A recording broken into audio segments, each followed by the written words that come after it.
Out in the barroom, yeah. Let go of the only love. I mean, it has been a long journey of my career of a lot of good opportunities, but a lot of hard times of just, the highs and the lows. I've been in Nashville now for 16 or 17 years, just really, pushing hard. I mean, it's not been a lack of hard work. It's just been unfortunate events. What kind of led me to the show on a big scale was I had been working with a booking agent during the pandemic, and she had me on 117 shows. But in the meantime, she was having fraudulent contracts, taking deposits from people in venues, making up emails.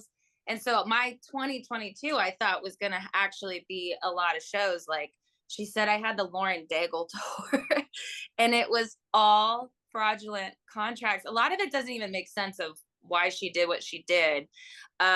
So right around that time, I got the casting audition email, and I was like, you know what? I've been struggling so much. I need exposure. My biggest worry always is booking a show and people not showing up. And I was like, I need to do something, because like I'm at my wit's end with working with and trusting people that I shouldn't. And it's unfortunate because, there's just some bad eggs in the industry, and I've ran into a few. So that's kind of what happened. I ended up doing this casting thing, and I thought, well, let's just go for it and see what happens. And oh my good God, I'm so glad I did it. It's just been such a rewarding experience. All these fans and supporters, these milestones for years and years. I mean, I think they came up with that name 7 years ago. Like they were coming this week saying like, I've been a milestone for 7 years. I'm like, wow, it has been so long. And so everybody's been so supportive.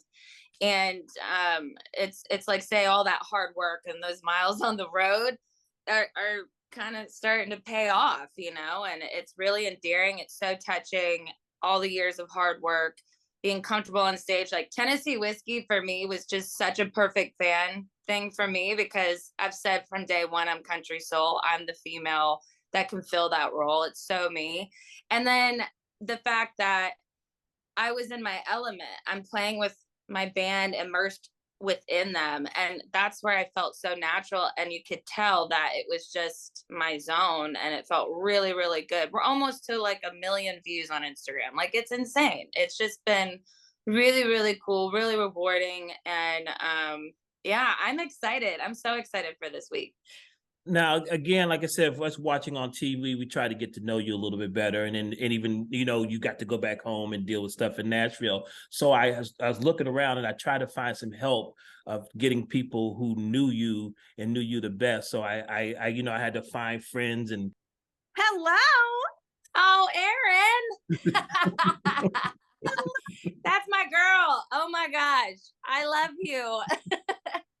Well, I absolutely love Eryn. She knows that. I talked to her right before I left Nashville, and yeah, we're gal pals for sure. She's always supported me, and like she's just such a freaking good human being, and I just love you so much. I'm hopefully representing Nashville the best I can.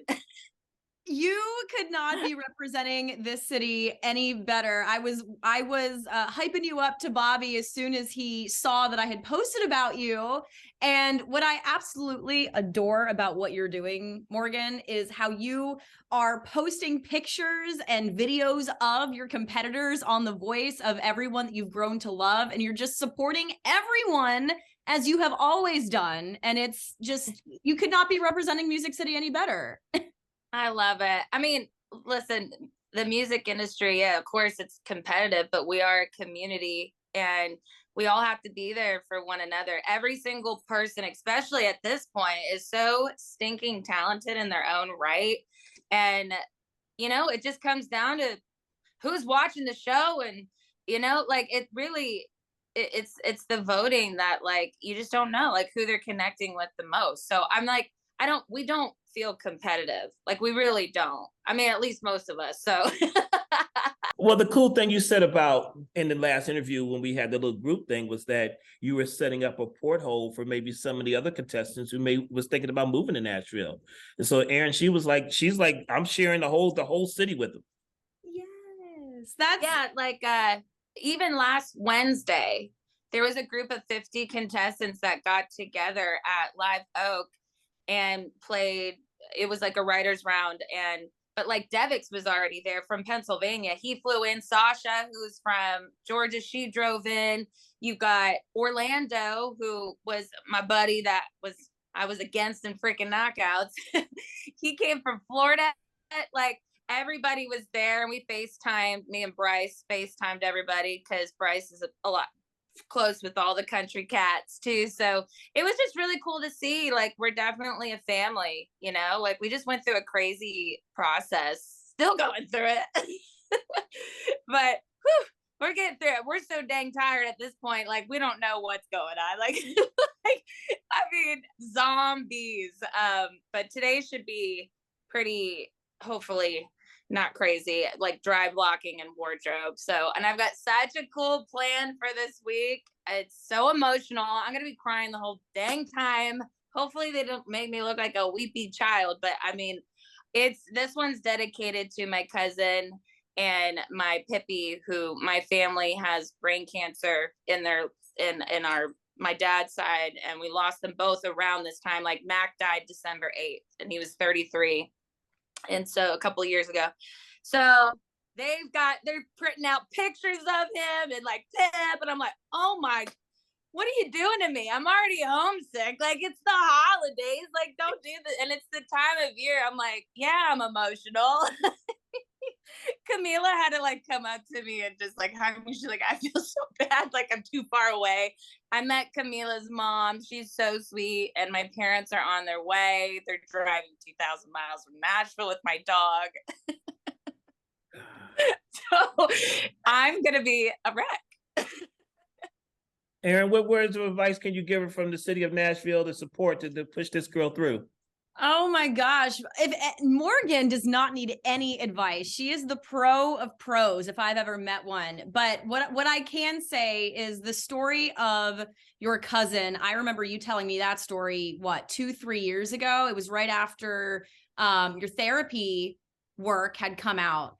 And what you were just describing about your community on The Voice, how you don't feel like competitors, how you're all going through this extremely intense emotional thing together. I mean, that's exactly how Nashville feels. It feels like everyone is in Nashville for one goal, and it's to succeed and to be creative and to be seen. And I have only experienced and seen people building each other up. So that is the spirit of Nashville. We're doing that for you from here. We're pushing it all to you. And you are doing such a good job of carrying on that tradition on The Voice right now and representing Team Camila, the only remaining Team Camila member, the inaugural member. I know, but you know what? I'm so glad I went with her. She's such a female empowerment, kind, warm, goofy soul. Like we just really are like soul sisters, and I feel so comfortable and just from day one. Like, so I'm really, really glad. Like I trusted my gut and the energy she gave, and you know, she's just a really good person and she knows what she's talking about. It's been so fun. It's been really, really rewarding. I feel like I've known her forever. We've got like a good little bond, you know, like What does a Morgan album or record sound like at the end of the show? Like where are we going with this? I think it's a continuation of this country soul thing that I've said. That has been my lane. There has yet to be a female to fill that like female Chris Stapleton lane. I've said it from day one. I said it before Chris even broke on the CMAs. You know, Girl Crush came out. It was a #1 song. I was like, people want to hear it. That is me. I've said it from day one. So I'm going to continue to push that. My therapy album has a lot of songs that are very much that country soul vibe. Like, you know, there's a song called I Believe. There's a song called Sanctuary. There's a song called Therapy. I mean, I think that's where I belong. It's where I live. And what I really like about Camila and me and some other people on the show, when it comes to song choice, they understand how important it is for me to still be that storyteller. And every song has to be well written, and that is Nashville. So like the lyrics and the verses can't be thrown away. Hey, that might be that hook of that song. We all know that. But if the verses aren't great, like, no, we can't do it. And so that's been the challenging part, is always, how do you top the next song? Like, but you got to make sure it's a well-written song. And it's just been years and years and years of trying to be a better songwriter every day. And I'm so glad she called me like the truth teller, really going after really, really well-written songs. And so that has been a really good thing. Well, Morgan, I want to know how it feels to be so encouraged to be yourself. Like you said, you've been saying this from day one. You are the truth teller, and you have stayed yourself. You haven't been molded into what I'm sure many people think when they're watching a reality TV show or a competition show, where people are like, hey, actually dye your hair pink or cut it all off or like do whatever. You are staying you. How empowering is that? And what does that mean to you to be on this national stage, but just stay Morgan the whole time? I've never not been myself. And I remember when I was on that bad management company a couple years ago, and that manager was so toxic that he made me be a shell of myself. Like, it was tearing, because he was trying to make me something I wasn't. And at that point, I don't want to do this. Like I have to be so authentic to myself. It's just how I was raised. It's who I am. I could make fun of myself with the best of them. I love the fact that they showed me running into the door last week. I was like, they kept that. Like, they kept that. But I was like, it's funny. I mean, it's the truth. We're human. And I love like the Kelly Clarksons of the world and the Camilas that can just be human and relatable. I want people to know me, and I'm confident with who I am. All the all the goofiness and all the gullibleness about me, it makes me who I am. And then I can go on stage and own it, and but I'm still Morgs, smorgasbord. Like, I love how everybody's got a nickname for me. Throughout my whole life, I'm like, what's the nickname gonna be? So no, I think I'm just confident with knowing that if you lose yourself and you compromise yourself and become something you're not, then you lose the most important thing in life, which is being happy. You have to have self-love. And as soon as you accept your flaws, the better your life will be. And I've had to go through some stuff to really be like, I have to own it, because you lost yourself. You chose to lose yourself and let other people take control of your happiness, and you can't do that. So it's a hard life lesson. But I've just been through that place where people try to control you, manipulate you to be something you're not. And I can't be that.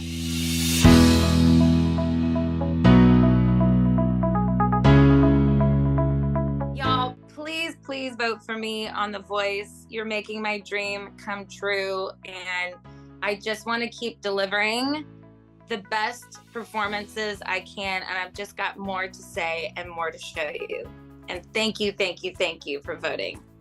And Eryn, thank you for joining us. I mean, I love this. I love seeing you work. I love seeing you on the show. I love your behind the scenes footage too. It's so hilarious.